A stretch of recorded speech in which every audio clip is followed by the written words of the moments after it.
আউযু বিল্লাহি মিনাশ শাইতানির রাজিম। ক্বালা রাব্বি ইশরাহ লি সাদরি ওয়া ইয়াসসির লি আমরি ওয়াহলুল উকদাতাম মিন লিসানি ইয়াফকাহু কওলি। সম্মানিত দর্শকবৃন্দ, আপনাদের সকলকে জানাই আসসালামু আলাইকুম ওয়া রাহমাতুল্লাহি ওয়া বারাকাতুহু। ইতিহাসের মুহাম্মদ ইবনে আব্দুল্লাহ ইবনে আব্দুল মুত্তালিবের নয়, কোরআনের মুহাম্মদুর রাসূলুল্লাহর সাহাবাদের সত্য ইতিহাস নিয়ে কিছু কথা বলবো। তাহলে আপনারা বুঝতে পারবেন এই কোরআন সাহাবাদের নিয়ে কি বলে, আর ধর্মজগতে যারা সাহাবাদের ব্যাপারে গ্রন্থ রচনা করে তাদেরকে ইন্ট্রোডাকশন করাচ্ছে, পরিচয় করাচ্ছে, সে ব্যাপারটি নিয়ে কি বলে। রবের ইসলামী কিংডমে আমরা যারা মুসলিম রয়েছি, আমরা কোরআনকে মেনে চলি, মসজিদুল হারামকে মেনে চলি, নবীদেরকে, রাসূলদেরকে মেনে চলি। সুন্নি এবং সালাফি মুসলমানদের ইতিহাস এবং তাদের বিভিন্ন হাদিস গ্রন্থের সাথে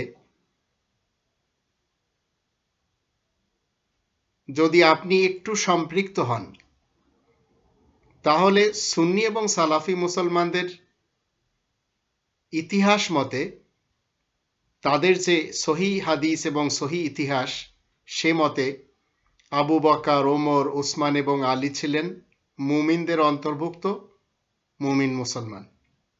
এটি হচ্ছে সালাফি এবং সুন্নি মুসলমানদের দৃষ্টিতে।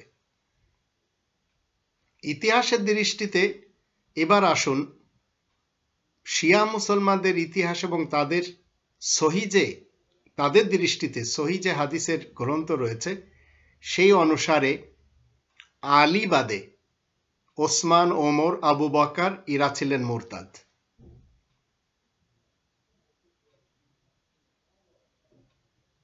একটু চিন্তা করে দেখুন, এরা কিন্তু রবের ইসলামী কিংডমে বসবাস করছে।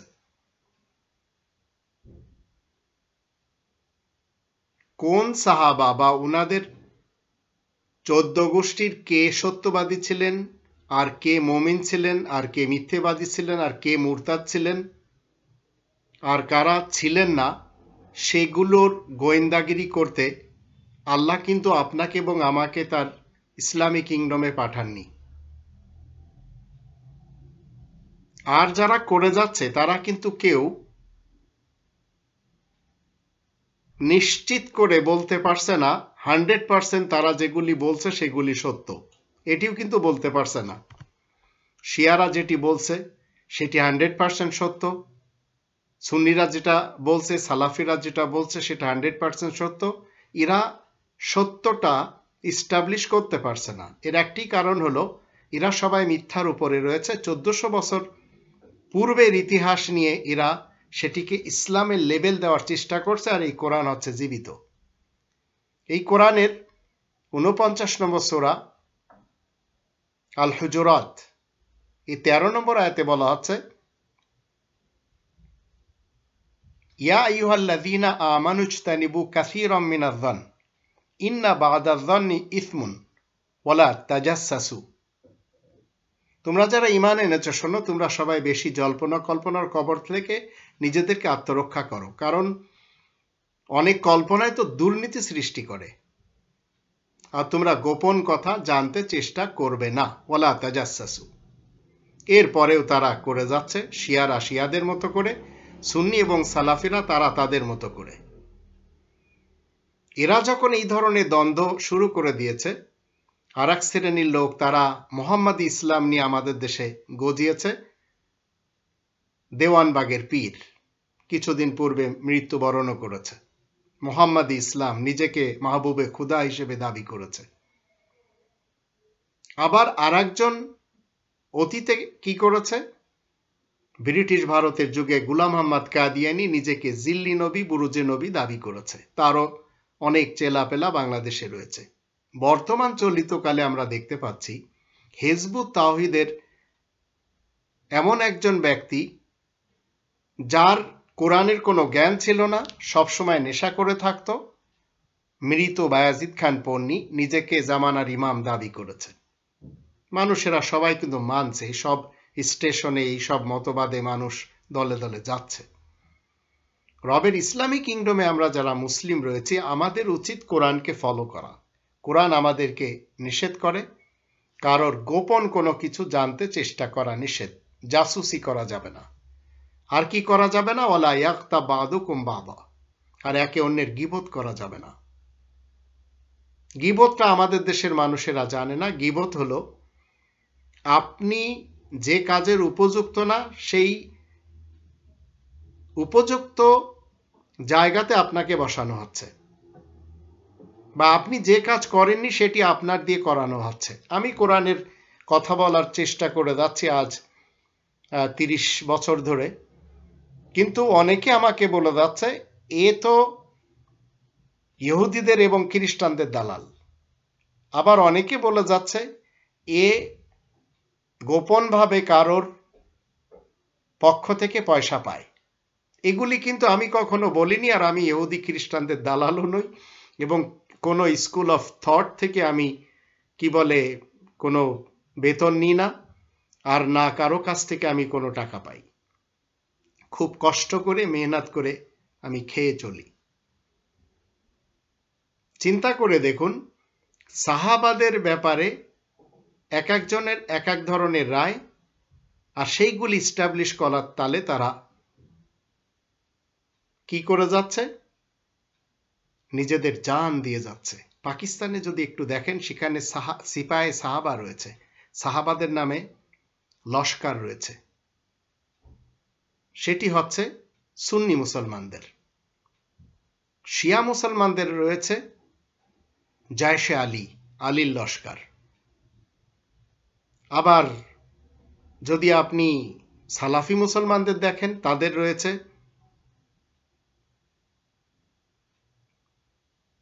এমন একটি লস্কর যার নামই দিয়েছে লস্করে তৈয়বা। এরা সবাই মূলত সাহাবাদের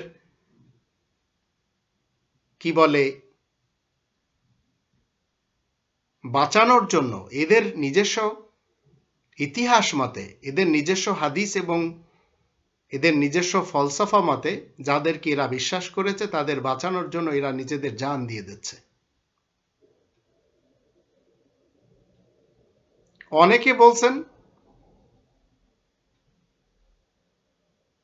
সাহাবা হতে গেলে নবীর যুগে জীবিত থাকতে হবে এবং ঈমানের সাথে নবীর কলেমা পড়তে হবে, আর ঈমানের সাথে মরে যেতে হবে। এ হচ্ছে সাহাবা।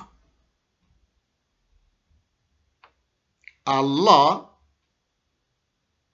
জানিয়ে দিয়েছেন যারা রাসূলের সাথে হিজরত করেছিল, আবার তাদের অনুসরণ করে পরবর্তীতে যারা আল্লাহ এবং তার রাসূলের দিকে, এই কোরআনের দিকে হিজরত করে আসবে, তাদের সকলের প্রতি আল্লাহ তাআলা রাজি খুশি হবেন। যদিও তাদের নামের পরিচয় যদি আপনি কোরআন থেকে নিতে চান, কোরআন যেভাবে বলবে সেভাবে আপনাকে আমাকে মানতে হবে, যদি আমি মুসলিম হই। আর যেভাবে সুন্নি মুসলমান, শিয়া মুসলমান এবং সালাফি মুসলমানেরা নামের লিস্টটি তৈরি করে নিয়েছে, ওই সকল লিস্ট নিয়ে কোরআন কোনো কথা বলে না।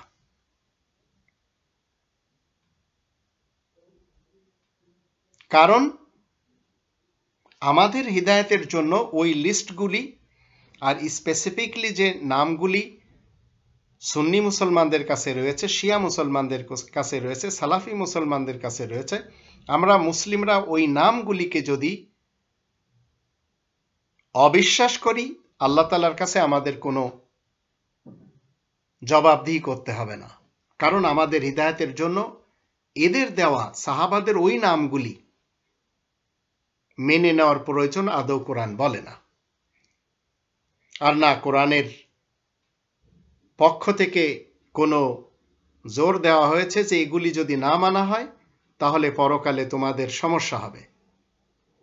2 নম্বর সূরা আল বাকারার 134 আয়াত যদি আমরা দেখি, সেখানে বলা হচ্ছে তিলকা উম্মাতুন কদ খালাত লাহা মা কাসাবাত ওয়া লাকুম মা কাসাবতুম ওয়ালা তুসআলুনা আম্মা কানু ইয়ামালুন। তারা ছিল দূর অতীতের একটি দল, তারা যা করেছে তার ফল তারাই পাবে, আর তোমরাও নিজেদের কর্মফলই ভুগবে, তাদের কাজকর্ম সম্পর্কে তোমাদেরকে জিজ্ঞাসা করা হবে না। কিন্তু যারা বড় বড় চিন্তাবিদ, যাদেরকে আমরা মনে করে যাচ্ছি বড় বড় চিন্তাবিদ, আমরা কিন্তু মনে করে যাচ্ছি, তারা বড় বড় ইমাম সেজেছে। আর সেই সমস্ত সাহাবা এবং তাদের পরবর্তী তাবি, আবার তাবে তাবি, এদের 14 গোষ্ঠীর বাবা, দাদা, নানা, পরনানা, এমনকি 14 পুরুষের নামের তালিকা পর্যন্ত তৈরি করতে এদের কোনো সমস্যা হয়নি। আবার এরাই বলে যাচ্ছে এদের মধ্যে কে ন্যায়বান, ন্যায়নিষ্ঠ, সত্যবাদী, পাক্কা মুসলমান, তাদেরও তালিকা তৈরি করেছে। এমনকি সহি হাদিস এদের দৃষ্টিতে লিখে বলা হয়েছে এরা সবাই পরকালে জান্নাতে যাচ্ছে, এই সুসংবাদ এখান থেকে নিয়ে নিয়েছে অমুক অমুক 10 জন। এখন যারা এই সমস্ত ইতিহাস লিখেছে, এই সমস্ত হাদিস লিখেছে, একটু চিন্তা করে দেখুন, আল্লাহ তাআলা কিন্তু সেটি বলছেন না।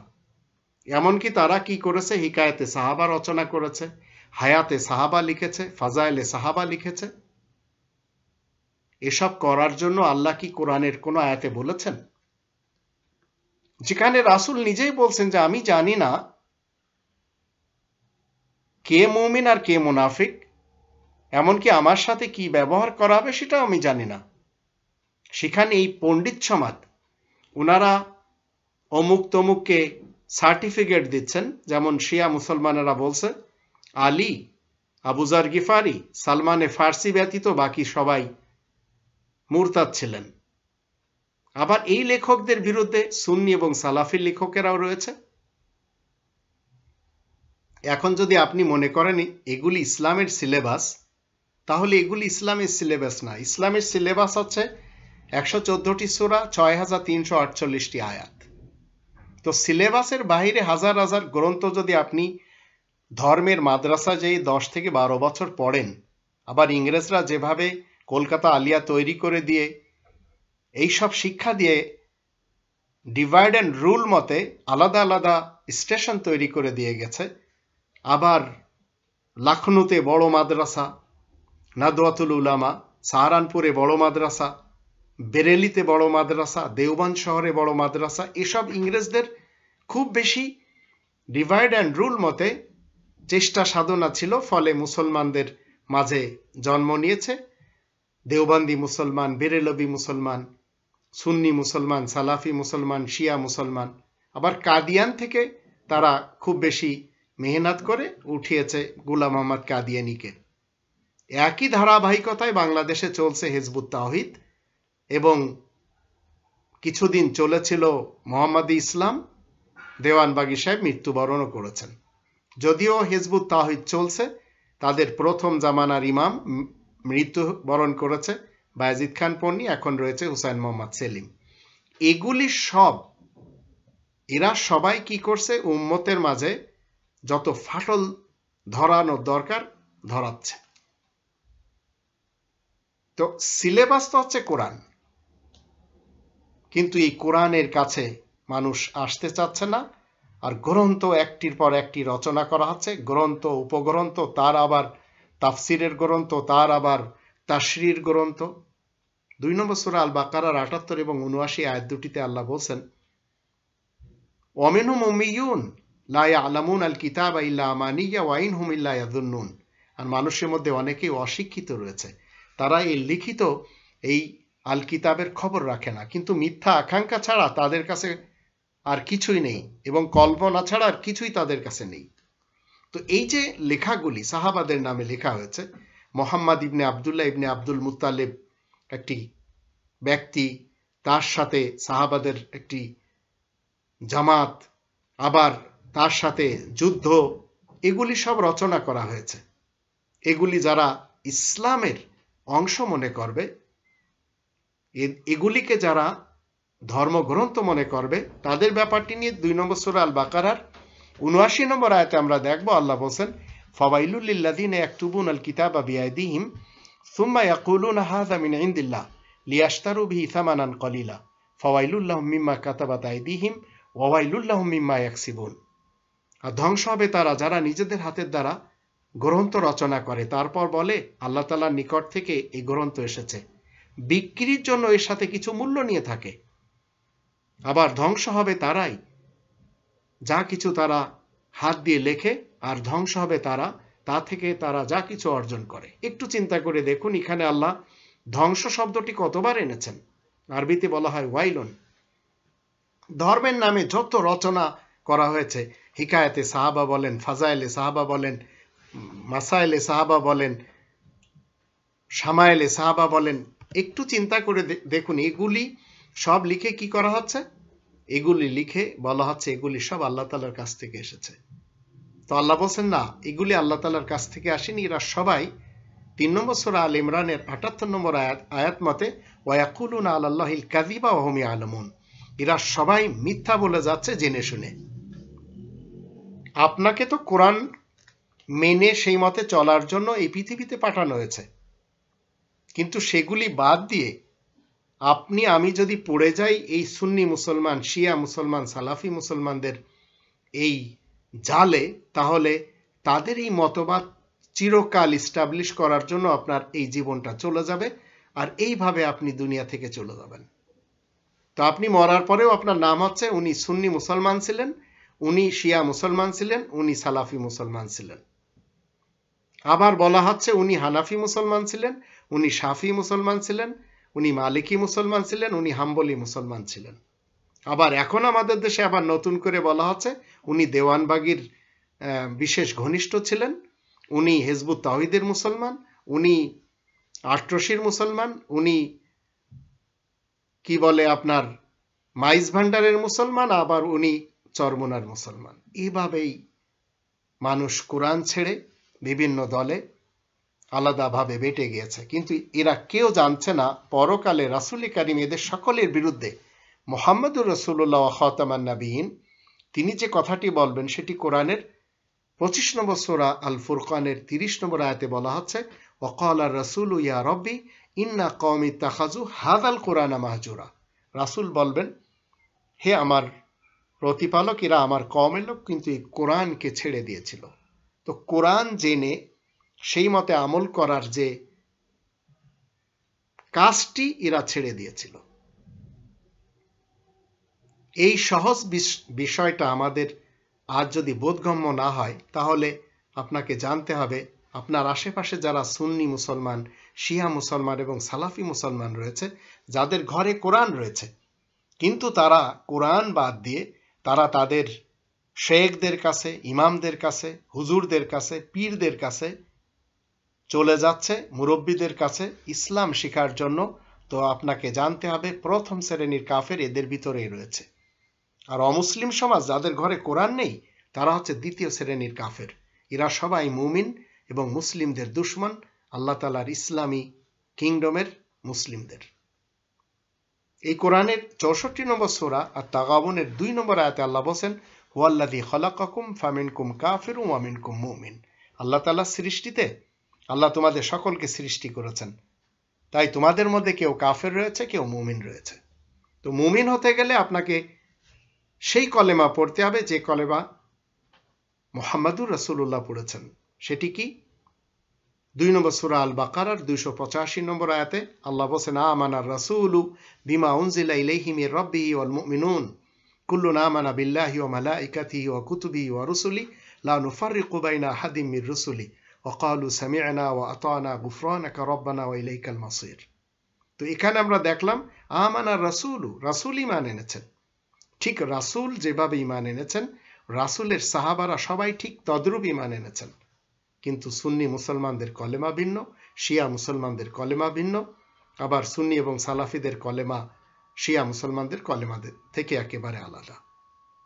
একটু চিন্তা করে দেখুন, যে সমস্ত বাঙালিরা এবং নন বাঙালিরা বুখারী সাহেবের হাদিস এবং তার শিষ্যদের লিখে দেওয়া হাদিস এবং রেওয়ায়াত মেনে চলছে, তারা এই কালে এবং পরকালে আল্লাহ তাআলার পক্ষ থেকে ঝাঁটা লাথি খাচ্ছে আল্লাহ তাআলার ইসলামিক কিংডমে। সেটি আপনি সিরিয়াতে দেখেন, ইরাকে দেখেন, আফগানিস্তানে দেখেন, পাকিস্তানে দেখেন, বাংলাদেশে দেখেন, ইন্ডিয়াতে দেখেন, মায়ানমারে দেখেন, সব জায়গায় আমরা দেখতে পাচ্ছি। এর কারণ কি? এর কারণ হচ্ছে 31 নম্বর সূরা লুকমানের 6 এবং 7 আয়াত দুটিতে আল্লাহ বলছেন, ওয়ামিনান নাসি মান ইয়াশতারি লাহওয়াল হাদিস লিয়ুদিল্লা আন সাবিলিল্লাহি বিগাইরি ইলম ওয়া ইয়াত্তাখিযাহা হুজুয়া উলাইকা লাহুম আযাবুম মুহিন ওয়া ইযা তুতলা আলাইহি আয়াতুনা ওয়াল্লা মুস্তাকবিরান কাআল্লাম ইয়াসমাআহা কাআন্না ফি উযুনাইহি ওয়াকরা ফাবাশশিরহু বিআযাবিন আলীম। আর একদল মানুষ এমনও রয়েছে যারা মানব রচিত বেকার হাদিস কিনে বেড়ায়, যেন কিছু না বুঝেই তারা আল্লাহ তাআলার কোরআন হতে বিভ্রান্ত করতে পারে, আর সেটাকেই তারা হাসি তামাশার ব্যাপার মনে করে। তারাই তো সেই দল যাদের জন্য অপমানজনক সাজা রয়েছে। আর যখন তাকে আমার আয়াতসমূহ পড়ে শোনানো হয় তখন সে গর্বের সাথে পিঠ ফিরিয়ে চলে যায়, যেন সে কিছুই শুনতে পায়নি, যেন তার দুটো কানই বধির হয়ে আছে। সুতরাং তাকে কঠোর যন্ত্রণাদায়ক আযাবের সুখবরটা পৌঁছে দাও। তো এমতাবস্থায় আপনাকে কি করতে হবে? ইতিহাসের যে সাহাবাদের ব্যাপারে বলা হচ্ছে, তাদের নামে যে সমস্ত গ্রন্থ রচনা করা হয়েছে, রাসূলের নামে যে সমস্ত গ্রন্থ রচনা করা হয়েছে, এগুলি সব 1400 বছর আগের মুহাম্মদ ইবনে আব্দুল্লাহ ইবনে আব্দুল মুত্তালিব আর তার সঙ্গী সাথীদের ব্যাপারে লেখা হয়েছে। সেগুলো আজ ইসলামের নামে চালিয়ে দেওয়া হচ্ছে। আর মুহাম্মদুর রাসূলুল্লাহ এবং তার সঙ্গী সাথী, তাদের আসল চরিত্রটা ভুলিয়ে দেওয়া হয়েছে। আপনি আমি মুসলিম হলে আপনাকে এবং আমাকে মুহাম্মদুর রাসূলুল্লাহকে মানতে হবে, এবং মুহাম্মদুর রাসূলুল্লাহর যে সাহাবা, তাদের চরিত্র আপনাকে প্রথমে কোরআন থেকে আমি দেখাবো, সেটি আপনাকে আমাকে মানতে হবে। যখন আমরা মানব, তারপরে সেই মতে আপনাকে এবং আমাকে দুনিয়ার বুকে চলাফেরা করতে হবে। আমরা যদি 48 নম্বর সূরা আল ফাতহ এর 29 নম্বর আয়াতে দেখি, সেখানে আল্লাহ বলেন, মুহাম্মদুর রাসূলুল্লাহ, মুহাম্মদ আল্লাহ তাআলার রাসূল, ওয়াল্লাযীনা মাআহু আশিদ্দাউ আলাল কুফার রুহামাউ বাইনাহুম। আর যারা মাআহু মুহাম্মদুর রাসূলুল্লাহর সাহাবী, আশিদ্দাউ আলাল কুফার আয়াত গোপনকারীদের উপরে তারা খুব বেশি কঠোর, রুহামাউ বাইনাহুম নিজেদের মধ্যে তারা বড়ই রহমদিল। এ হচ্ছে মুহাম্মদুর রাসূলুল্লাহ এবং তার সাহাবাদের ইতিহাস। কোরআন বলছে, মুহাম্মদুর রাসূলুল্লাহ ওয়াল্লাযীনা মাআহু আশিদ্দাউ আলাল কুফারি রুহামাউ বাইনাহুম তারাহুম রুকআন সুজদান ইয়াবতাগুনা ফাদলান মিনাল্লাহি ওয়া রিদওয়ানা সীমাহুম ফি উজুহিহিম মিন আসারিস সুজুদ যালিকা মাসালুহুম ফিত তাওরাতি ওয়া মাসালুহুম ফিল ইনজিল কাযারইন আখরাজা শাতআহু ফাআযারাহু ফাস্তাগলাযা ফাস্তাওয়া আলা সুকি ইউজিবুজ যুররা'a লিয়াগীযা বিহিমুল কুফার ওয়া'দাল্লাহু আল্লাযীনা আমানু ওয়া আমিলুস সালিহাতি মিনহুম মাগফিরাতান ওয়া আজরান আযীমা। মুহাম্মদ তো আল্লাহ তাআলার রাসূল, আর যারা তার সাথে সম্পর্ক রাখে। আজ আমরা 2021 সালে কথা বলছি এবং কোরআন পড়ছি। আমরা সবাই জানি কোরআনের 21 নম্বর সূরা আল আম্বিয়া এর 10 নম্বর আয়াতে আল্লাহ বলেন, লাকাদ আনজালনা ইলাইকুম কিতাবান ফিহি যিকরুকুম আফালা তাকিলুন। অবশ্যই আমি তোমাদের সকলের কাছে একটি লিখিত কিতাব নাজিল করেছি, যার ভিতরে তোমাদেরই কথা উল্লেখ রয়েছে। তোমরা কি একটু বুদ্ধি বিবেচনা কাজে লাগাবে না? আজ 2021 সালে আপনাকে এবং আমাকে, আমরা যে যেখানে রয়েছি, মুহাম্মদুর রাসূলুল্লাহর সঙ্গী সাথী, যারা তার যে সত্য ইতিহাস কোরআন বলছে, সেই সঙ্গী সাথীদের অন্তর্ভুক্ত আপনাকে আমাকে হতে হবে, যদি রবের ইসলামী কিংডমে আপনি আমি মুসলিম হয়ে থাকি। তাই সেখানে বলা হচ্ছে, মুহাম্মদ আল্লাহ তাআলার রাসূল, আর যারা তার সাথে সম্পর্ক রাখে চিরকাল, শুধু তার জীবিতকালে না, চিরকাল, তারা কাফেরদের মোকাবেলায় খুবই তৎপর। কাফের বলা হয় যারা আল্লাহ তাআলার এই কনস্টিটিউশনকে গোপন করে, আল্লাহ তাআলার আয়াতকে যারা গোপন করে, আর নিজেদের মধ্যে তারা খুবই রহমদিল। তাদেরকে দেখবে কখনো তারা রুকু করবে, আবার কখনো সাজদা করবে, আর তারা আল্লাহ তাআলার সাহায্য সামগ্রী ও সন্তুষ্টি লাভের জন্য সচেষ্ট থাকে। তাদের পরিচয় পাওয়া যায় চেহারা সাজদার চিহ্নের মারফতে। তাদের এই গুণাবলী বিশেষ আইনে, বিশেষ সুসংবাদে বিদ্যমান রয়েছে। ঠিক যেমন ফসল বীজ ও অঙ্কুর বের করে, তারপরে সেটাকে শক্তিশালী করে তোলে, তারপরে সেটা সোজাভাবে দাঁড়ায়, যা দেখে কৃষকদের মনে আনন্দ হয়। আল্লাহ ওয়াদা করেছেন তাদের সাথে, যারা তাদের মধ্যে ঈমান আনবে আর নেক কাজ করবে তাদের জন্যই তো ক্ষমা ও বিরাট পারিশ্রমিক রয়েছে। চিন্তা করে দেখুন, এখানে ভালো করে বুঝুন, পুরা লেকচারের বেসড হচ্ছে এই আয়াত। মুহাম্মাদুর রাসূলুল্লাহ, মুহাম্মদ আল্লাহ তাআলার রাসূল, ওয়াল্লাযীনা মাআহু, যারা মুহাম্মাদুর রাসূলুল্লাহর সাথে সাহাবা হবে, তাদের পরিচয় কি? আশিদ্দাউ আলাল কুফার, আয়াত গোপনকারীদের উপরে তারা খুবই কঠোর, রুহামাউ বাইনাহুম, নিজেদের মধ্যে বড়ই রহমদিল। তো মুহাম্মাদুর রাসূলুল্লাহ তিনি এই কোরআনের 112 নম্বর সূরা আল ইখলাসের প্রথম আয়াতে কি লেখা রয়েছে? কুল হুয়াল্লাহু আহাদ, তুমি বলে দাও আল্লাহ তিনি একক। মুহাম্মাদুর রাসূলুল্লাহ সেটি বলেছেন, সাহাবারাও সেটি বলেছে, আজ আপনাকে আমাকে সেটি বলতে হবে। 22 নম্বর সূরা আল হজ এর 78 নম্বর আয়াতে আল্লাহ বলেন, হুয়া সাম্মাকুমুল মুসলিমিন, সেই সত্তা তোমাদের নাম মুসলিম রেখেছেন, মুসলিমিন রেখেছেন। মুহাম্মাদুর রাসূলুল্লাহ মুসলিমিন ছিলেন, সাহাবারা মুসলিমিন ছিলেন, আপনাকে আমাকে মুসলিমিনদের অন্তর্ভুক্ত হতে হবে। কারণ এই কোরআন প্রত্যেকটি মানুষকে সঠিক পথের গাইড করে। 17 নম্বর সূরা বানী ইসরাঈলের 9 নম্বর আয়াতে বলা হচ্ছে, ইন্না হাযাল কুরআন ইয়াহদি লিল্লাতি হিয়া আকওয়াম ওয়া ইউবাশশিরুল মুমিনিন আল্লাযীনা ইয়ামালুনাস সালিহাত আন্না লাহুম আজরান কাবীরা। নিশ্চয় এই কোরআন, আল্লাহ বলেন নিশ্চয় এই কোরআন এমন রাস্তার কি করে?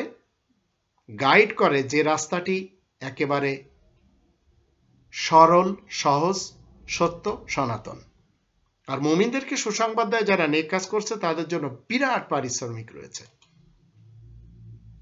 আবার 3 নম্বর সূরা আল ইমরানের 96 নম্বর আয়াতে মুহাম্মাদুর রাসূলুল্লাহ এবং তার সাহাবাদের কিবলা ছিল একটি, মসজিদুল হারাম।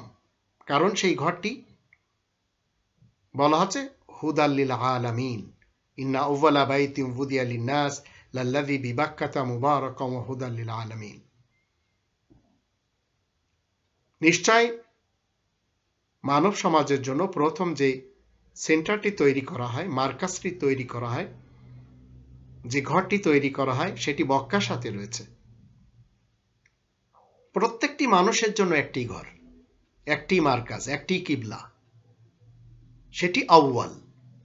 তো সমস্ত সাহাবাদের আউয়াল কিবলা মসজিদুল হারাম। কিন্তু মুসলমান শিয়া, মুসলমান সুন্নি এবং মুসলমান সালাফি সমাজ আর এদের যত দেশ রয়েছে, এদের কিবলা হচ্ছে জেরুজালেমে। একটু চিন্তা করে দেখুন, এখানে কোরআনের আয়াতে বলা হচ্ছে ইন্না আউওয়ালা বাইতিন, নিশ্চয় প্রথম ঘর, উযিয়া লিন-নাস, প্রত্যেকটি মানুষের জন্য বানানো হয়েছে। তো প্রথম ঘর যদি মসজিদুল হারাম হয়, মক্কাতে হয়, তো প্রথম কিবলা কোথায় হবে? জেরুজালেমে। তো এখানেও সমস্যা ঘটিয়ে দিচ্ছে সেই 1400 বছর ইতিহাসে আপনাকে আমাকে ফেরত নিয়ে। কিন্তু কোরআন আজকের কথা বলছে। তো এই মসজিদুল হারাম, সেই মসজিদুল হারামের ব্যাপারে আউয়াল শব্দটি আল্লাহ ব্যবহার করে বলে দিচ্ছেন এটি প্রথম ঘর। প্রথম ঘর মসজিদুল হারাম হলে প্রথম কিবলাও মসজিদুল হারাম ছিল মুহাম্মাদুর রাসূলুল্লাহর এবং তার সর্বযুগের সাহাবাদের।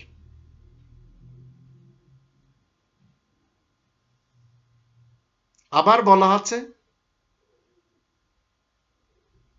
লাল্লাযী বিবাক্কাতা মুবারাকান ওয়া হুদাল লিল আলামিন, যে ঘরটি পবিত্র এবং জাহানবাসীদেরকে হিদায়াত করে। এখানে আবার আপনি যদি দেখেন, মুসলমান শিয়া, মুসলমান সুন্নি, মুসলমান সালাফি সমাজ 360টি মূর্তি রাখছে। এই ইতিহাসগুলি সব লিখেছে 1400 বছর আগের মুহাম্মদ ইবনে আব্দুল্লাহ ইবনে আব্দুল মুত্তালিব এবং তার সাহাবাদেরকে সামনে রেখে। যারা লিখেছে তাদেরকে আল্লাহ তাআলা ধ্বংস করে দিবেন, যা আমরা 2 নম্বর সূরা আল বাকারার 79 নম্বর আয়াত থেকে জানলাম। এই মসজিদুল হারাম, এটি রাসূলের এবং সাহাবাদের চিরস্থায়ী কিবলা। তাই আমি প্রাউড করে আজ 2021 সালে কি বলছি? আমি আল্লাহ তাআলার ইসলামী কিংডমের একজন মুসলিম নাগরিক।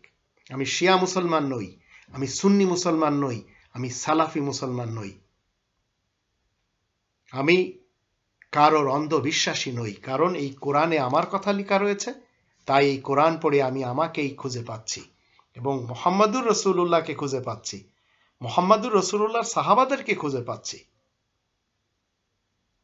তাই আমাকে কাদিয়ানি হতে হবে না, বাহাই হতে হবে না, আগাখানি হতে হবে না, রাফিজি হতে হবে না, বুহেরি হতে হবে না, দাউদি হতে হবে না, রেজাখানি হতে হবে না, হিজবুত তাওহীদের সদস্য হতে হবে না, মাতুরিদি হতে হবে না, হানাফি, শাফি, মালিকি, হাম্বলি কিছু হতে হবে না।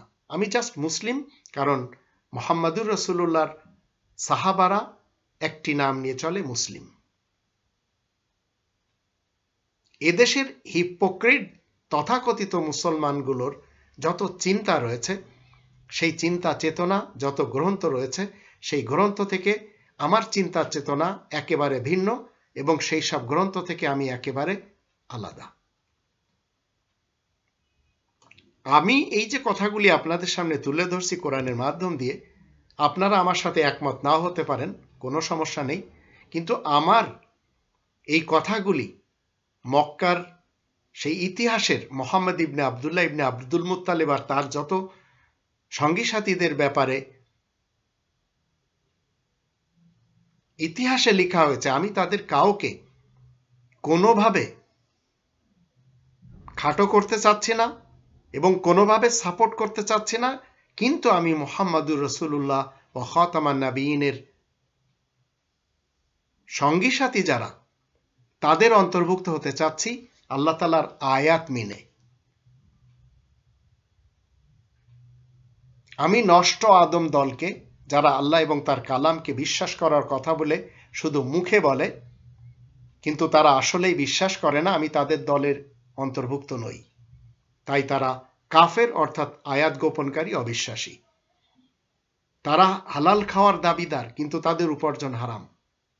তবে যাদের উপার্জন হালাল তারা সবাই আমার ভাই বোন, যারা রবের ইসলামী কিংডমে এই কোরআন মেনে চলবে।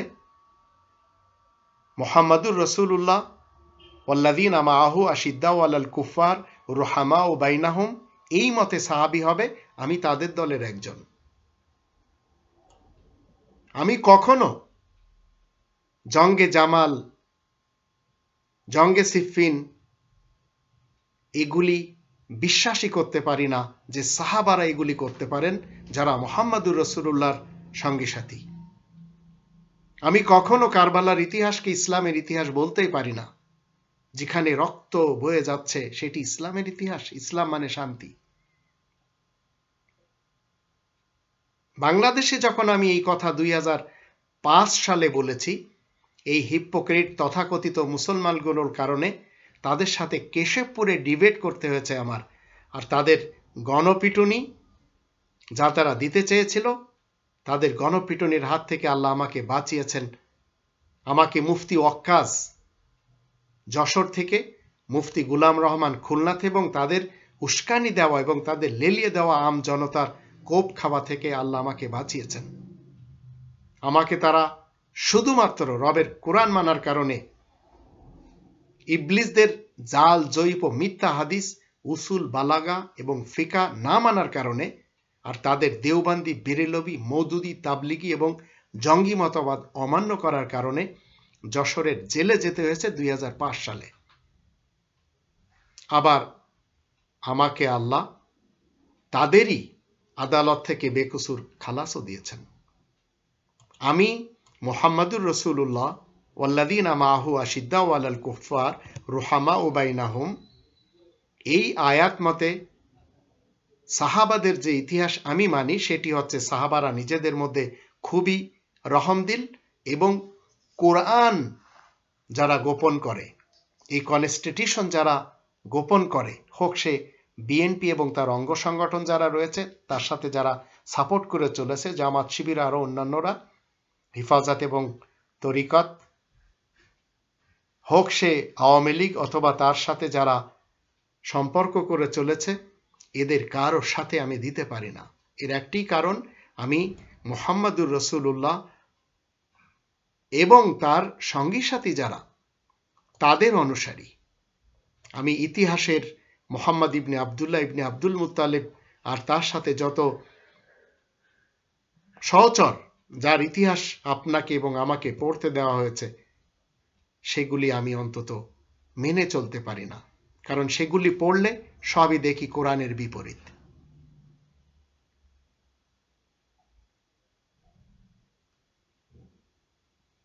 এখন অনেকে কি বলে, আমাকে গালি দেয়, অনেকে আমাকে এই কোরআনের দৃষ্টিতে সাহাবাদের এবং মুহাম্মদুর রাসূলুল্লাহ সত্য ইতিহাস তুলে ধরার জন্য আমাকে হুমকি দেয়। আমি তাদের হুমকি শুনি, তাদের গালিগালা শুনি, হাসির পায়। এ যাবৎ আল্লাহ তাদের থেকে বাঁচিয়েছেন। এখন ওরা যদি আসলেই জানতো এই কোরআনের কথাগুলি, ওরা যদি জানতো যে আমি কোরআন ছাড়া অন্য কোনো কথা বলতেই চাই না, যদিও আমি মাদ্রাসা লাইনেই পড়েছি, আমি কোরআনের হাফেজ, আমি দারুল উলুম দেওবান থেকে পড়েছি, আমি জামিয়াতুল উলুমুল ইসলামিয়া থেকে পড়েছি, আমি জামিয়া ইসলামিয়া বিল মদিনা মুনাওয়ারা থেকে পড়েছি, আমি জামিয়া আল আজহার থেকে পড়েছি। রবের ইসলামী কিংডমের বিভিন্ন দেশে আল্লাহ তাআলা আমাকে ঘোরার তৌফিক দিয়েছেন। আমি খুব কষ্ট করে হালাল কামাই করে খাই, আমি হারাম পন্থায় রুজি রোজগার করি না। কিন্তু যারা আমাকে গালি দিচ্ছেন, আমাকে অপবাদ দিচ্ছেন, আমি তাদের সকলকে বলতে চাই, আসুন আমরা সবাই মিলে কোরআন থেকে মুহাম্মদুর রাসূলুল্লাহ ওয়া খাতামান নবীনের সত্য ইতিহাস জানি, সাহাবাদের সত্য ইতিহাস জানি। তাহলে আপনাকে সুন্নি মুসলমান, শিয়া মুসলমান কিংবা সালাফি মুসলমান হতে হবে না। কোরআনের দেওয়া যে নাম, সেই নাম নিয়ে আপনাকে আমাকে চলার জন্য আল্লাহ তাআলা সুযোগ করে দেবেন। সেই নাম নিয়ে আপনি আমি চলতে পারবো, তাতে কিঞ্চিত কষ্ট হবে না। আমার তো হচ্ছে না। আপনি কেন ধৃষ্টতা দেখাতেন? আপনি কেন ধৃষ্টতা দেখাতে যাচ্ছেন? কেন আপনি আমাকে হত্যা করতে চাচ্ছেন? কোরআনের কথা বলছি তাই?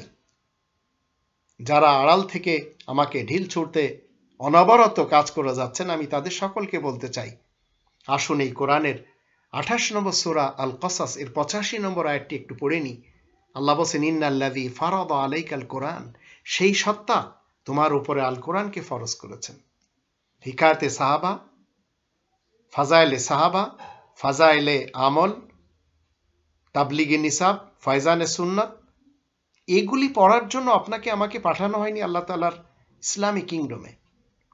19 নম্বর সূরা মারিয়ামের 97 নম্বর আয়াত একটু খুলে দেখুন। আল্লাহ বলেন, ফাইন্নামা ইয়াসসারনাহু বিলিসানিকা লিতুবাশশিরা বিহিল মুত্তাকিন ওয়া তুনদিরা বিহি কওমান লুদ্দা।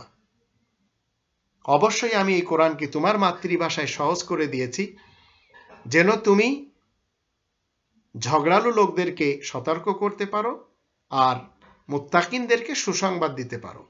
মুত্তাকিনের ডিফিনিশন আপনাকে কোনো পীরের কাছে জিজ্ঞেস করতে হবে না। 2 নম্বর সূরা আল বাকারার 177 নম্বর আয়াত খুললেই আপনি পাবেন। এই কোরআন প্রত্যেকটি মানুষের গাইড করার জন্য এসেছে সর্বযুগে। 1400 বছরের কোনো কাহিনী নেই। কিন্তু আপনি যখন কোরআন পড়বেন, তখন যদি আপনি মনে করেন এই কোরআন আপনার সাথে কথা বলছে, তখন এই কোরআন আপনাকে হিদায়াত করবে। আর যদি মনে করেন এই কোরআন 1400 বছর পূর্বে মক্কার মুহাম্মদ ইবনে আবদুল্লাহ ইবনে আব্দুল মুত্তালিবের উপরে এসেছিল, আর সেখানে কিছু সাহাবারা এইভাবে ছিল যারা ভুখা ছিল, আর মুহাম্মদ নিজের পেটে পাথর বাঁধত ক্ষুধা নিবারণের জন্য, এগুলি সব কল্পনা কাহিনী ছাড়া আর কিছুই না। কোরআন আপনার জন্য এসেছে। আল্লাহ বলেন 6 নম্বর সূরা আল আনআম এর 153 নম্বর আয়াতে, ওয়ান হাযা সিরাতি মুস্তাকিমান ফাত্তাবিউহু। আল্লাহ বলেন, এটি আমার সোজা পথ, সিরাতে মুস্তাকিম, তাই শুধু এই একটি পথের অনুসরণ করো তোমরা সবাই। ওয়ালা তাত্তাবিউস সুবুল, আর বিভিন্ন পথে যাবে না। ফাতাফাররাকা বিকুম আন সাবিলি, তাহলে এই পথ থেকে বিভ্রান্ত করে ফেলবে। আমাদের দেশে অনেক শয়তান এবং ইবলিস বক্তা রয়েছে। আমাদের দেশে অনেক শয়তান এবং ইবলিস পীর, জামানার ইমাম রয়েছে। তাদের গার্বেজ যে মতবাদগুলি, সেই মতবাদের সাথে আপনাকে কি করতে হবে? এই কোরআনের 25 নম্বর সূরা আল ফুরকান এর 52 নম্বর আয়াতের দৃষ্টিতে সংগ্রাম করতে হবে, জিহাদ করতে হবে। ফালা তুতিল কাফিরিন ওয়াজাহিদুম বিহি জিহাদান কাবীরা। আল্লাহ বলেন যে এই কাফেরদের অনুসরণ তুমি মোটেই করবে না। কোরআনের আয়াতের সাথে তাদের সাথে, কোরআনের আয়াতের মাধ্যম দিয়ে তাদের সাথে জোরদার সংগ্রাম করবে, লড়াই করবে, জিহাদ করবে। হাতে অস্ত্র নিয়ে তো আপনি আমি যুদ্ধ করতেই পারবো না, কারণ যুদ্ধ করার কাজ মুহাম্মাদুর রাসূলুল্লাহ না। মুহাম্মাদুর রাসূলুল্লাহর কাজ হচ্ছে এবং তার সাহাবাদের কাজ হচ্ছে কোরআনের আয়াতের সাথে বাতিলদের যত মতবাদ রয়েছে সেই মতবাদকে চূর্ণ বিচূর্ণ করা। আপনাকে এবং আমাকে রবের ইসলামী কিংডমে পাঠানো হয়েছে জীবন এবং মৃত্যু দিয়ে। কেন? 67 নম্বর সূরার প্রথম দুটি আয়াতে যদি আমরা দেখি, তাবারাকাল্লাযী বিয়াদিহিল মুলক ওয়া হুয়া আলা কুল্লি শাইইন কদির, আল্লাযী খালাকাল মাউতা ওয়াল হায়াতা লিয়াবলুয়াকুম আইয়ুকুম আহসানু আমালা ওয়া হুয়াল আজিজুল গফুর। সকল বরকত মহিমা সেই সুমহান রবের, যার হাতে সর্বময় কর্তৃত্ব রয়েছে আর তিনি সকল বিষয়ে শক্তির একমাত্র অধিকারী।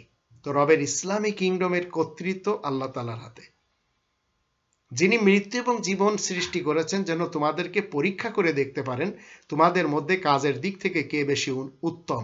তিনি তো প্রতাপশালী ও পরম ক্ষমাশীল। তো রবের ইসলামী কিংডমে আপনাকে এবং আমাকে কি করতে হবে? ভালো কাজ করে যেতে হবে। মুহাম্মাদুর রাসূলুল্লাহ এবং তার সাহাবা যারা, তাদের যে আমলগুলি যা কোরআন মতে তারা সবাই করেছেন, সেইগুলি আপনাকে আমাকে করতে হবে। রবের ইসলামী কিংডমের মধ্যে আজ 233টি মোড়লদের ছোট ছোট বড় বড় দেশ এবং ঘের আর এলাকা আমরা দেখতে পাচ্ছি। তার ভিতরে একটি আমাদের বাংলাদেশ। 233টি মোড়লদের দেশের মধ্যে 57টি দেশ রয়েছে মুসলমান শিয়া, মুসলমান সুন্নি এবং মুসলমান সালাফিদের কবজায়। ইরান মুসলমান শিয়াদের দেশ, সৌদি আরব মুসলমান সালাফিদের দেশ, পাকিস্তান মুসলমান সুন্নিদের দেশ। আর 22টি দেশ এমন যেগুলিকে বলা হয় আরব রাষ্ট্র। এই আরব রাষ্ট্রের দেশগুলিতে আরবি ভাষায় কথা বলে, 12 প্রকারের আরবিতে কথা বলা হয় 22টি রাষ্ট্রেতে। এদের ভাষা 12 প্রকারের আরবি। আর বিশ্বের 211টি দেশ যেখানে চলে অনারব ভাষা। কিন্তু মজার বিষয়, আমি আপনাদের একটি কথা শেয়ার করি। আপনারা সবাই ডাক্তার জাকির নায়েক সাহেবের নাম শুনেছেন এবং উইলিয়াম ক্যাম্পবেলের নাম শুনেছেন। এরা দুইজন, একজন হিন্দুস্তানি, হিন্দি ভাষা, যার মাতৃভাষা হিন্দি, আর ক্যাম্পবেলের মাতৃভাষা ইংলিশ। এরা দুইজন ডিবেট করে একটি বড় চক্রান্তের মাধ্যম দিয়ে, রাতারাতি ফেমাস হয় পুরা পৃথিবীতে। ডিবেটটা কি করে? কোরআনের আরবি নিয়ে। একজন বলে গ্রামাটিক্যাল ভুল আছে, আর একজন বলে আমি গ্রামার ঠিক করে দেব, তোমার ভুল সব শুধরে দেব। এদের ভিতরে পূর্বে থেকে যে টেবিলের তল দিয়ে যে কি বন্ধুত্ব ছিল সেটা মানুষ জানে না। এক রাত্রেই পুরা বিশ্বের মিডিয়াতে এসে গেছে এই দুইজন। একজন মুসলমান সালাফি মতবাদ প্রচারক আর একজন খ্রিস্টান। কোরআনের আরবি নিয়ে তারা একজন আর একজনের প্রশ্ন করে আর একজন উত্তর দেয় গ্রামেটিক্যাল ভুল নিয়ে।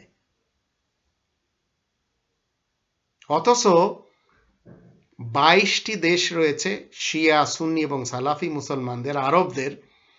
এই আরবদের কেউ বলছে না কোরআনে গ্রামেটিক্যাল কোনো ভুল থাকতেও পারে, এমনও কথা কেউ বলছে না। কিন্তু হয়ে গেল একটি গেম। সেই গেমটি কিছুকাল চলেছে, এখন তাদের নামগন্ধ হয়তো নেই বললেই চলে, কারণ ক্যাম্পবেলকে কেউ চেনে না। জাকির নায়েক সাহেব হিন্দুস্তান থেকে বিতাড়িত। কোরআন আল্লাহ তাআলার পক্ষ থেকে সকলের জন্য নাজিল করা একটি লিখিত কিতাব। কোরআনের ভিতরে কোনো ঘাপলা নেই। রোমান 18 নম্বর সূরা আল কাহফের প্রথম আয়াতে আলহামদুলিল্লাহিল্লাযী আনজালা আলা আবদিল কিতাব ওয়া লাম ইয়াজআল লাহু ইওয়াজা। সকল প্রশংসা শুধু আল্লাহ তাআলার জন্যই, যিনি নিজ বান্দার কাছে এই লিখিত কিতাব নাজিল করেছেন, তাতে কোনো রকমের জটিলতা রাখেননি।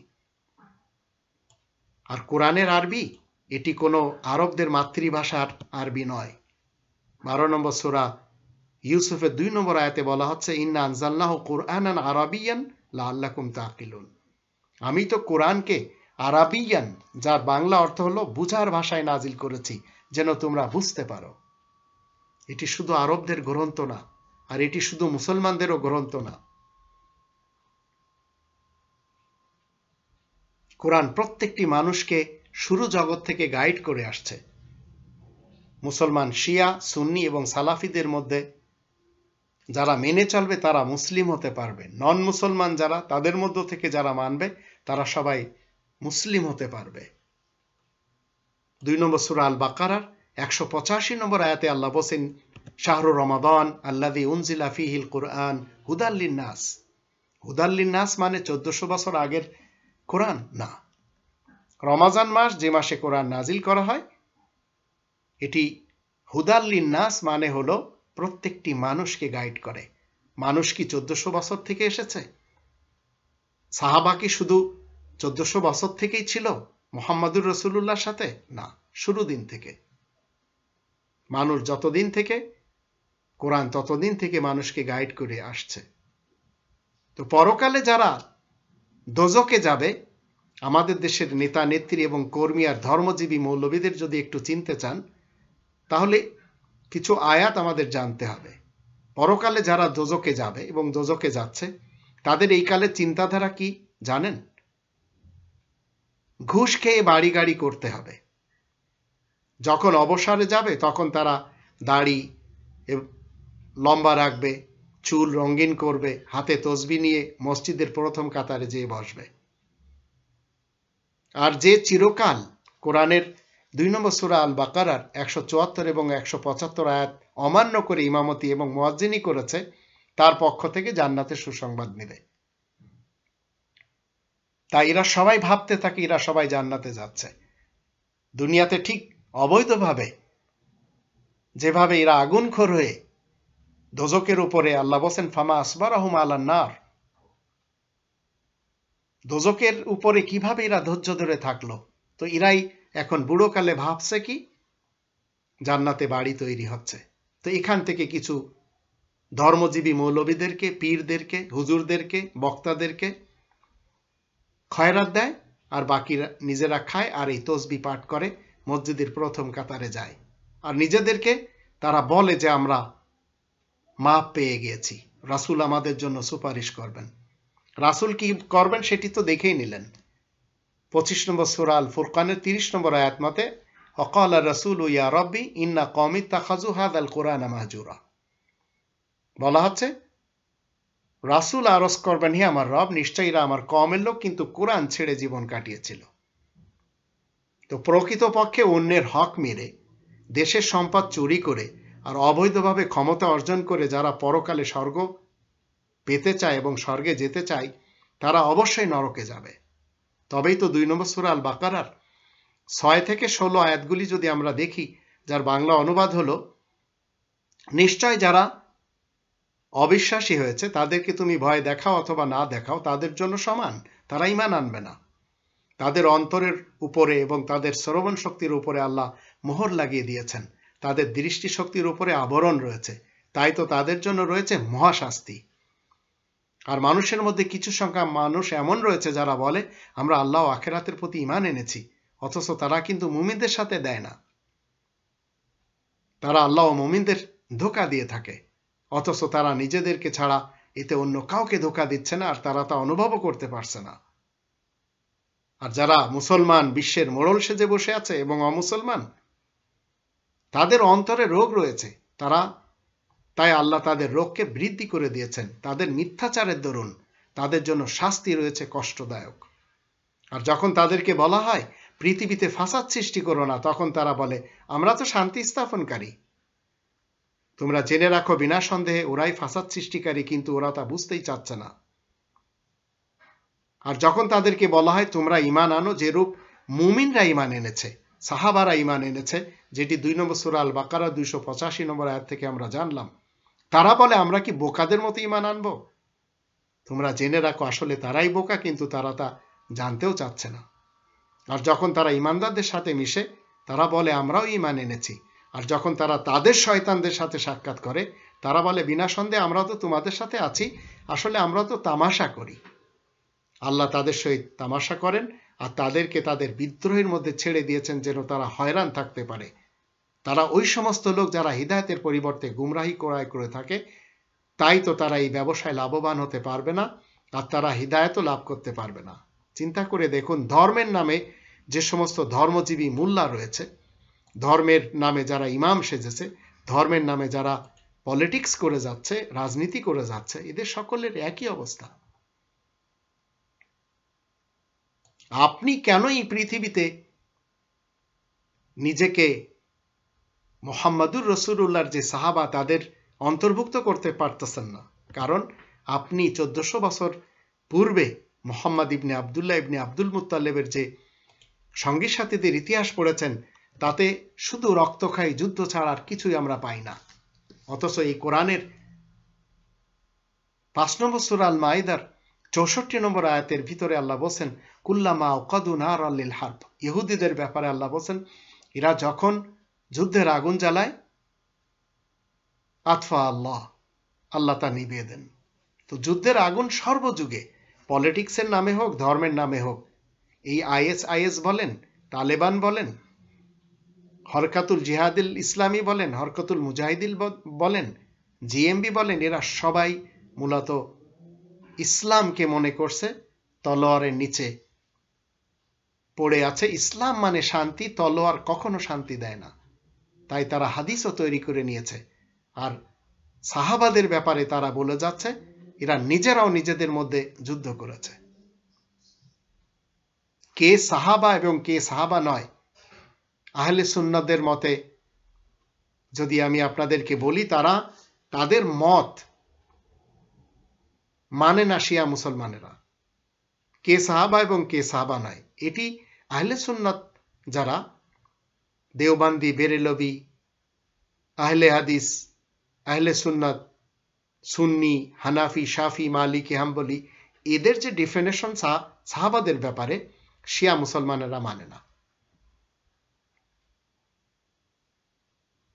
এরা সাহাবার সংজ্ঞাতে কি বলে, যে রাসূলকে স্বচক্ষে দেখেছে এবং নবীজির উপরে পূর্ণ ঈমান এনেছে এবং ঈমানদার অবস্থায় মারা গিয়েছে, সেই হচ্ছে সাহাবা। এই ডেফিনেশন শিয়া মুসলমানেরা মানে না, কারণ তারা 3 জন ব্যতীত বাকি সকলকে কি বলছে, যে এরা সবাই মুরতাদ। আবার পঞ্চতনকে তারা মেনে চলছে, আলী, মোহাম্মদ, হাসান, হুসাইন, ফাতেমা।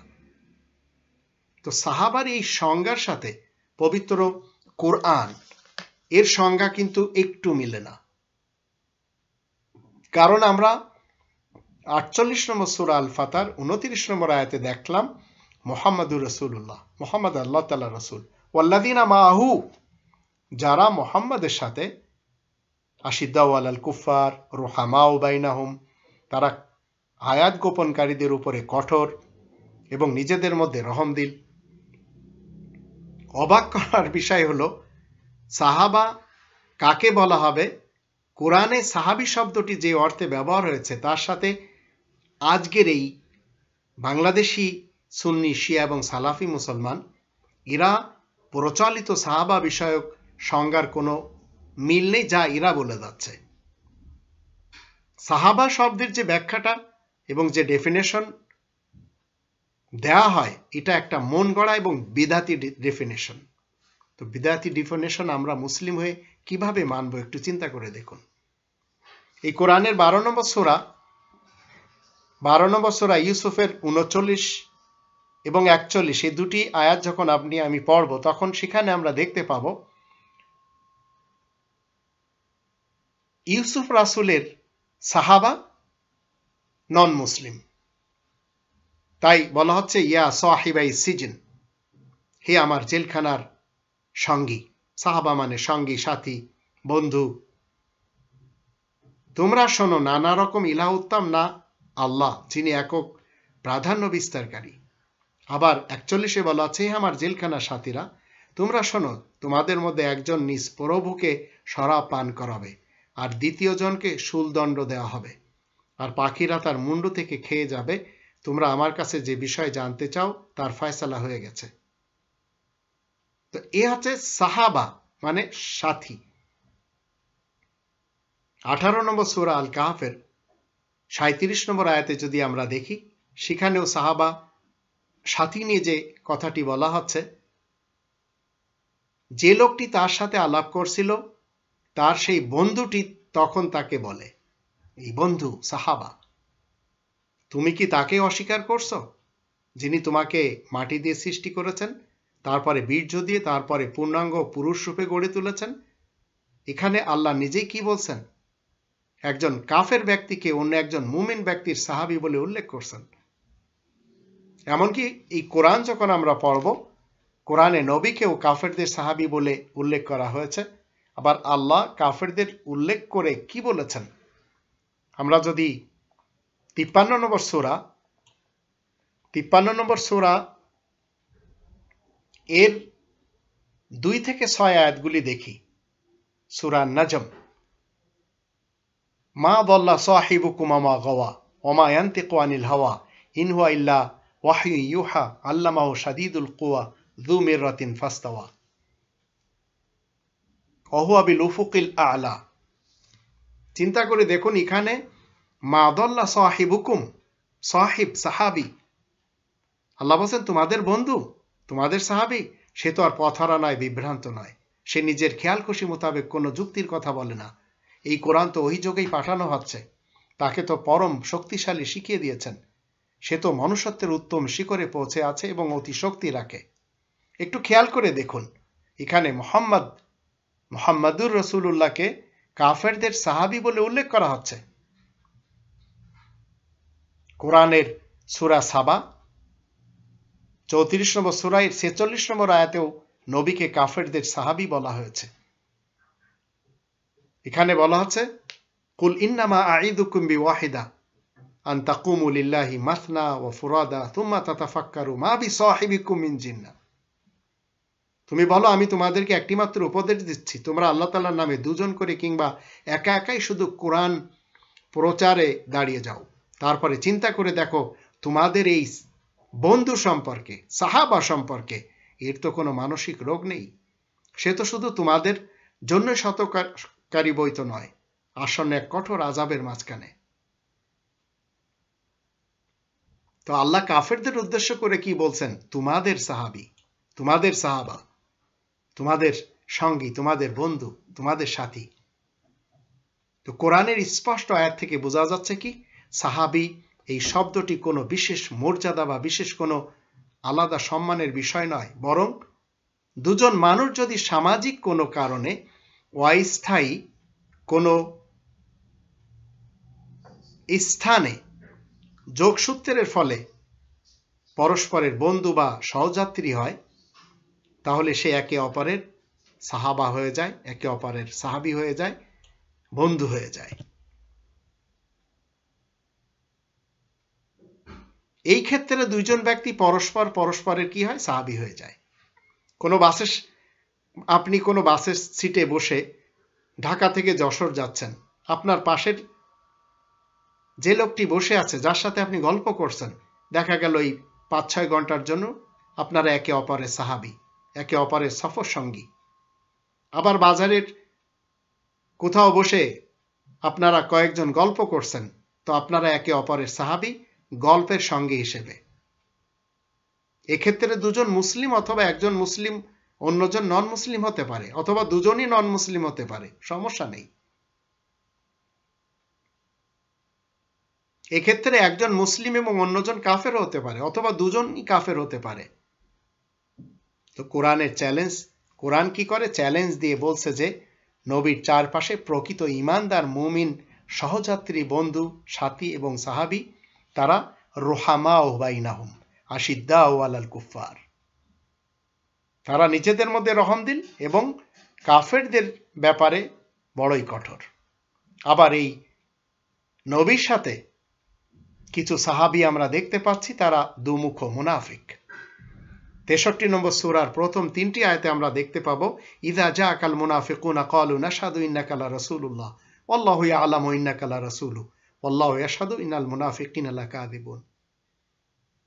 এই 3টি আয়াতে কি বলা আছে? তোমার কাছে যখন দুমুখ লোকগুলো এসে হাজির হয় তখন তারা বলে আমরা সাক্ষ্য দিচ্ছি আপনি অবশ্যই আল্লাহ তাআলার রাসূল, অথচ আল্লাহ এই কথা জানেন যে তুমি অবশ্যই তার রাসূল, কিন্তু আল্লাহ সাক্ষ্য দিচ্ছেন নিশ্চয় মুনাফিকরা মিথ্যা বলছে। এই লোকগুলো নিজেদের শপথগুলো ঢাল বানিয়ে রেখেছে, তারপরে অবশ্য তারা আল্লাহ তাআলার রাহ তথা কোরআনে বাধা সৃষ্টি করে। নিশ্চয় তাদের এই সব কাজকর্ম বড়ই জঘন্য। এর কারণ ওরা একবার ঈমান এনেছে, তারপরে তারা অবাধ্য হয়েছে, সুতরাং ওদের অন্তরে সিলমোহর করে দেওয়া হয়েছে, তাই তো ওরা কিছুই বুঝতে পারে না। তো একটু মনোযোগ দিয়ে যদি আমরা এই কথাগুলি নিজেদের মস্তিষ্কে জায়গা দিই তাহলে আমরা বুঝতে পারবো সাহাবারা রুহামা ও বাইনাহুম। এখন মুনাফিকিন সাহাবারা কি করছে? শপথ করে বলছে আমরা সাক্ষ্য দিচ্ছি নিশ্চয় আপনি আল্লাহ তাআলার রাসূল। এর অর্থ কি? তারা সকলেই নবীর সামনেই সাক্ষ্য দিচ্ছে, কিন্তু আল্লাহ সাক্ষী দিচ্ছেন মুনাফিকরা অবশ্যই মিথ্যেবাদী। তারা তাদের সাক্ষ্যগুলোকে ঢাল বানিয়ে রেখেছে মাত্র, আর আল্লাহ তাআলার কোরআনের পথে বাধা দিচ্ছে। নিশ্চয় তা খুব খারাপ যা তারা করে যাচ্ছে, আজও করে যাচ্ছে। এই শ্রেণীর লোক আপনার আমার সামনে রয়েছে, নিজেদেরকে এরা বলছে আল উলামা ওয়ারাসাতুল আম্বিয়া, মৌলবীরা আল্লাহ তাআলার নবীদের আম্বিয়াদের ওয়ারিস। তো আম্বিয়াদের ওয়ারিস এইভাবে চলে, হাত পেতে চলে? আকিস গ্রুপ অফ কোম্পানি যারা মানুষকে বিড়ি খাওয়ায় ক্যান্সারের রোগী বানাচ্ছে, সেখান থেকে আপনি বড় অঙ্কের টাকা দিয়ে কেনা গাড়ি উপঢৌকনে পাচ্ছেন, কারণ আপনি পেয়ে তাদের বিরুদ্ধে যেন কথা না বলতে পারেন।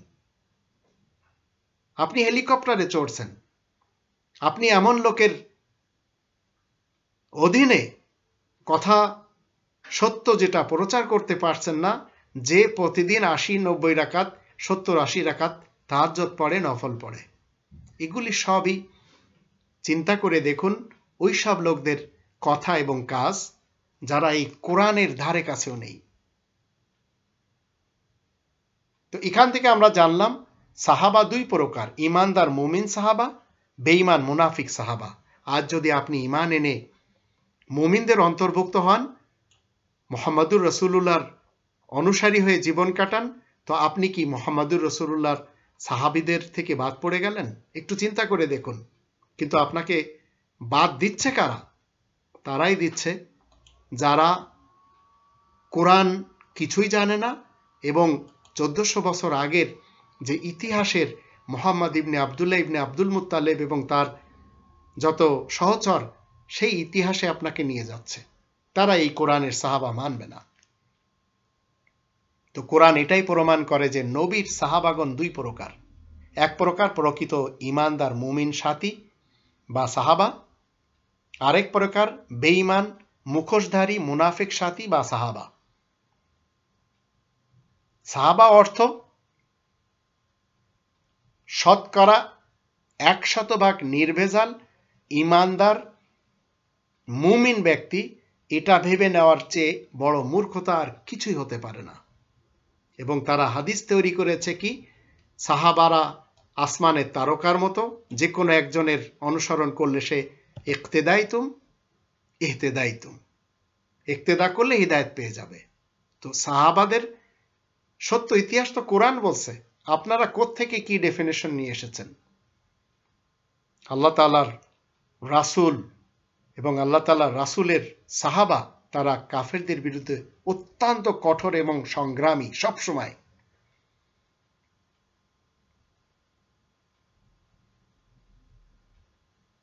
এই মৌলবী সমাজ এরা যখন কোনো কথা বলে, যখন কোনো ফতোয়া দেয়, দেখবেন সেই ফতোয়ার শেষে লেখে ওয়াল্লাহু আ'লামু বিস-সাওয়াব, আল্লাহ তাআলা সবচেয়ে ভালো জানেন সত্যটা।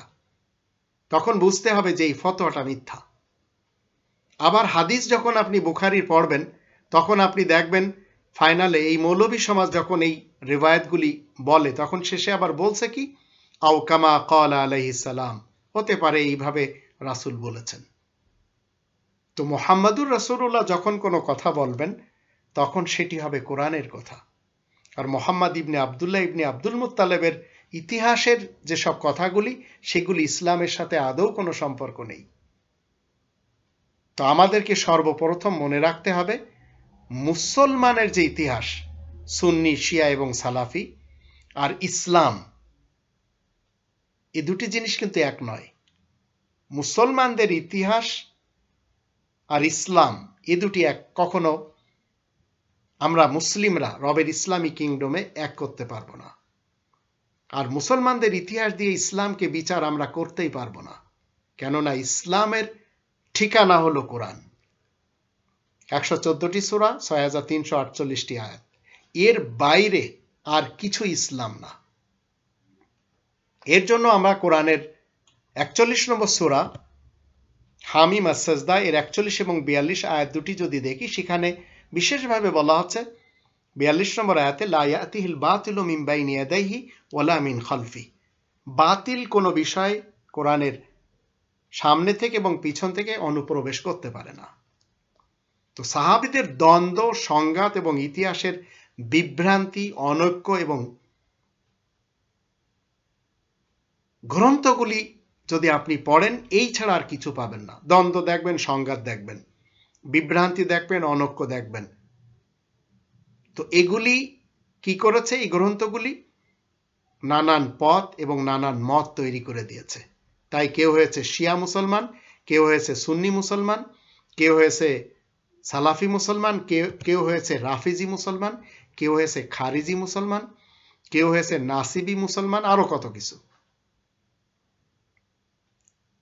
1400 বছরের ইতিহাসের যুগ থেকে মুসলমানদের যে বিভিন্ন দলে বিভক্ত হয়ে যাওয়া, এরা কেউ মুসলিম না। এরা মুসলিম থেকে বেরিয়ে গিয়ে, এই কোরআন থেকে বেরিয়ে গিয়ে অন্য এক গ্রহকে তারা মেনে নিয়েছে, যে গ্রহটি জাহান নামের গর্ত হিসেবে আমরা দেখতে পাচ্ছি। সেটি আপনি সিরিয়াতে দেখেন, ফিলিস্তিনে দেখেন, ইরাকে দেখেন, আফগানিস্তানে দেখেন, পাকিস্তানে দেখেন, ভারতে দেখেন, বাংলাদেশে দেখেন, সব জায়গায় আজ মুসলমানগুলি, যারা নিজেরা দাবি করে যাচ্ছে এরা মরার পরে জান্নাতে যাচ্ছে, আজ পৃথিবীতে এরা সবাই নন মুসলিমদের অধীনে। আজ 2021 সাল জানুয়ারি মাস, বিগত একটি যুগ ধরে আমরা দেখতে পাচ্ছি এদেশের মুসলমানগুলি হিন্দুত্ববাদের অধীনে জীবন কাটাচ্ছে, ইসকনের অধীনে জীবন কাটাচ্ছে। আর এদেরই একজন বিশেষ ব্যক্তি ছিল এদেশের চিফ জাস্টিস এস.কে. সিনহা, আজ রিফিউজি হয়ে আমেরিকাতে বসে আছে। কারণ এদের সকলের পরিচালিকা গণভবনে বসে আছে একজন অবৈধ প্রধানমন্ত্রী। সবাই কিন্তু মুসলমান। এই মুসলমান দেশে চিফ জাস্টিস একজন হিন্দু, হিন্দুত্ববাদকে সে পছন্দ করত। আজ সে প্রায়শ্চিত্ত কি পাচ্ছে? আমেরিকাতে বসে আজ সে রিফিউজি। এইভাবে সৌদি আরব বলেন, সিরিয়া বলেন, ইরান বলেন, ইরাক বলেন, আফগানিস্তান বলেন, পাকিস্তান বলেন, এরা সবাই এই কনস্টিটিউশনকে বাদ দিয়ে দিয়েছে, মানছে ওই কনস্টিটিউশন যা কোরআন মানতে নিষেধ করে। 4 নম্বর সূরা আন-নিসা এই 60 নম্বর আয়াত তার প্রমাণ। আপনাকে আমাকে জানতে হবে, কোন সাহাবা কখনো নবী এবং রসুল হতে পারেন না। এটি আমাদের সবসময় মনে রাখতে হবে। তো মুসলমানদের ইতিহাসে একমাত্র কলঙ্কিত টার্নিং পয়েন্টটির নাম কি জানেন? সিফফিনের যুদ্ধ, যা আলী এবং মুয়াবিয়ার মধ্যে সংগঠিত হয়েছিল।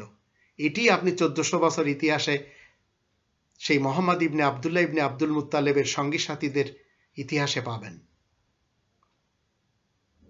আরেকটি যুদ্ধের নাম উস্ট্রের যুদ্ধ, যা আয়েশা এবং আলীর মধ্যে সংগঠিত হয়েছিল।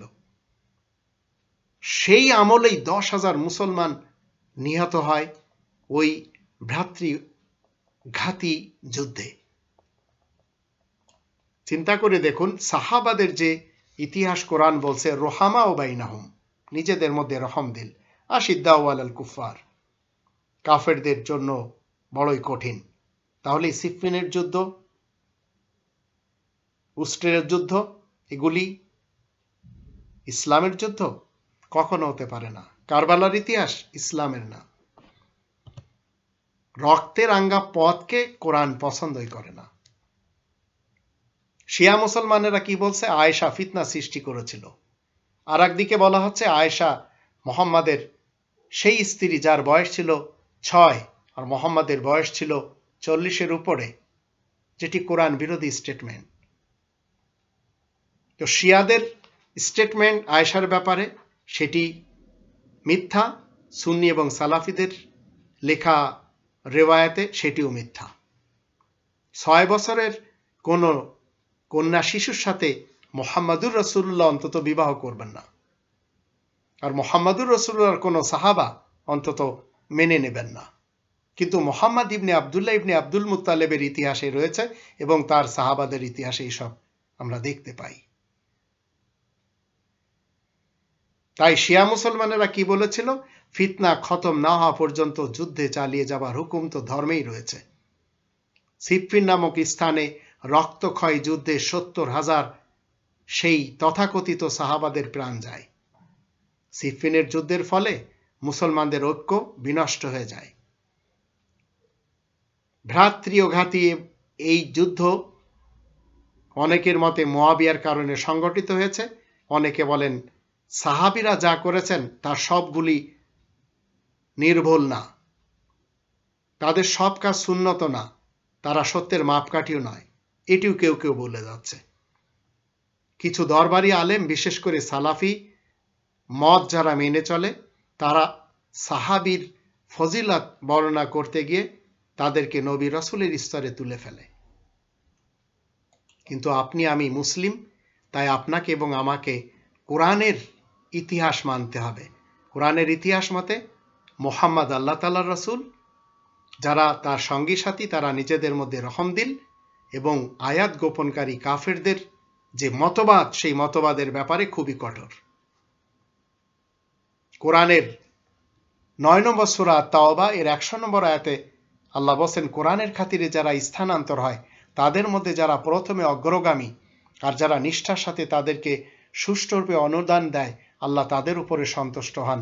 আর তারাও যে আল্লাহ তাআলার উপরে সন্তুষ্ট থাকে, তাদের জন্য তো জান্নাতের ওয়াদা করা হয়েছে, যার নিচের ভাগে নহর দ্বারা বয়ে যাচ্ছে, সেখানে তারা চিরকাল বাস করবে। এই তো হচ্ছে বিরাট সাফল্য। একটু চিন্তা করে দেখুন, 48 নম্বর সূরা আল ফাতহ এর 29 নম্বর আয়াতের শেষে বলা হচ্ছে প্রত্যেকটি সাহাবাকে আল্লাহ তাআলা মাগফিরাত করে দিয়েছেন। আপনি যদি সাহাবাদের অন্তর্ভুক্ত হতে পারেন, মাগফিরাতকারীদের দলে আপনিও শামিল হবেন। কিন্তু মুসলমানদের যে ফাতুল কাদির একটি গ্রন্থ রয়েছে, ইবনে কাসিরের আল বিদায়া ওয়ান নিহায়া গ্রন্থে কি বলা হচ্ছে? শিয়ারা যে আহলে বায়ত, এই আহলে বায়তের প্রতি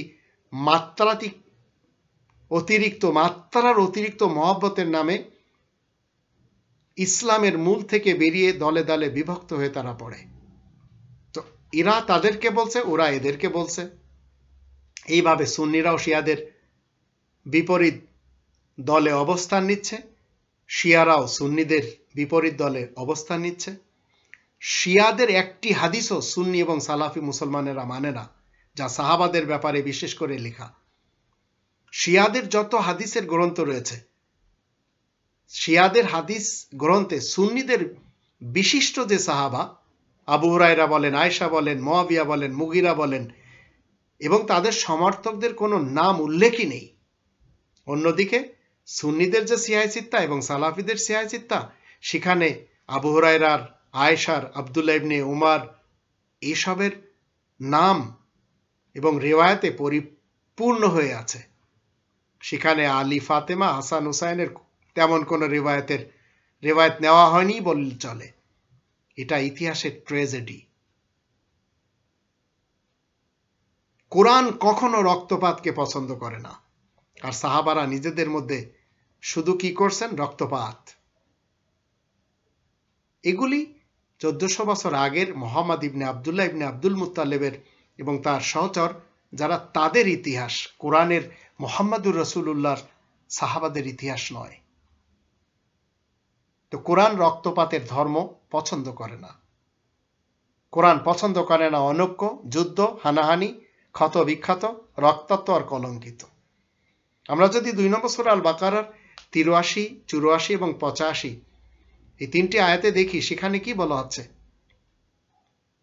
ওয়াইদ আখাযনা মিসাকা বানি ইসরাঈল লা তা'বুদুনা ইল্লাল্লাহ ওয়া বিল ওয়ালিদাইনি ইহসানা ওয়া যিল কুরবা ওয়াল ইয়াতামা ওয়াল মাসাকিন ওয়া কুলু লিন-নাসি হুসনা ওয়া আকিমুস সালাতা ওয়া আতুজ যাকাহ সুম্মা তাওয়াল্লাইতুম ইল্লা ক্বালিলাম মিনকুম ওয়া আনতুম মু'রিদুন وإذا أخذنا ميثاقكم لا تسفكون دماءكم ولا تخرجون أنفسكم من دياركم ثم أقررتم وأنتم تشهدون ثم أنتم هؤلاء تقتلون أنفسكم وتخرجون فريقا منكم من ديارهم تظاهرون عليهم بالإثم والعدوان وإن يأتكم أسارى تفادوهم وهو محرم عليكم إخراجهم أفتؤمنون ببعض الكتاب وتكفرون ببعض فما